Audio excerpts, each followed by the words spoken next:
అందాల తాగు లేదు మాకైతే ఏం చేయాలి పిల్లలను తీసుకొని వచ్చిన ప్రతి ఒక్కటి ఇబ్బంది అయితే 7 గంటలకు వచ్చిన మనుషులం మేము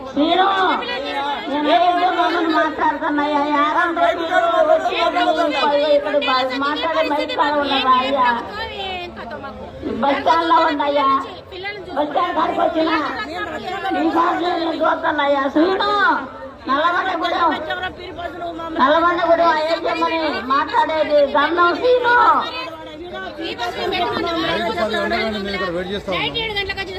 పిల్లలు చిన్న చిన్న పిల్లలతో ఉన్నారు.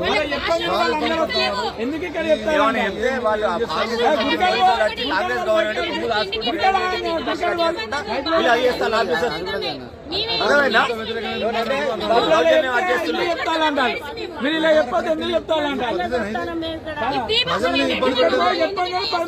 మన అక్కడ మెంటల్ చెప్తే అయిపోతుంది కదా. ఇక్కడ చెప్పకంటాడు ఆయన మేము చావాలేంది పిల్లలు పట్టుకొని ఇంతవరకు ఒక బస్సు ఉండదా అడిగిపోయి కౌంటర్ కార్ ఉండే అంటారు. కౌంటర్ కాబట్టి మాకు తెలియదు అంటారు. పోలీసులు మా డ్యూటీ అయిపోయింది అంటారు.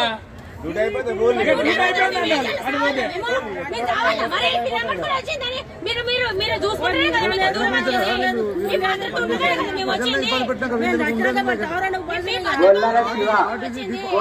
పిల్లలు హాస్టల్ పోతుందని మస్తు ఇబ్బంది పడుతున్నారు. బాత్రూమ్ కరెక్ట్ లేవు. గొల్లన శివ వరంగల్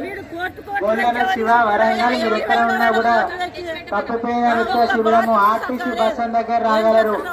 గొల్లన శివ మీరు ఎక్కడ ఉన్నా కూడా తప్పిపోయిన వ్యక్తుల శిబిరము ఆర్టీసీ బస్ దగ్గర రాగలరు. వాష్రూమ్ అంటారు. ఆడిపోతే మొత్తం జామ్ అయిపోయినాయి. వాష్రూమ్ లో టాయిలెట్ అంటారు. అక్కడ జామ్ అయిపోయినాయి. మొత్తం జామ్ అయిపోయినాయి. బాత్రూమ్స్ మస్తు ఇబ్బంది అవుతుంది. పిల్లలు లేడీస్ మారపల్లి రవి లక్ష్మి హుజరాబాద్ జమ్మికుంట పోలీసుల మా తెలియదమ్మా. మేము డ్యూటీ దిగినా మాది అయిపోయింది అన్నట్టు. ఎవరు అడగాలి పిల్లలు అయితే నిన్న నిష్కారంగా పడైపోతాండ్రి. మనం పండుగలు అయితే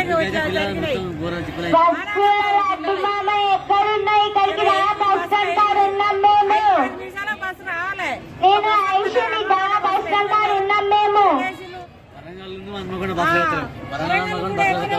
వరంగల్లో కూడా 1000 మంది ఉన్నాం.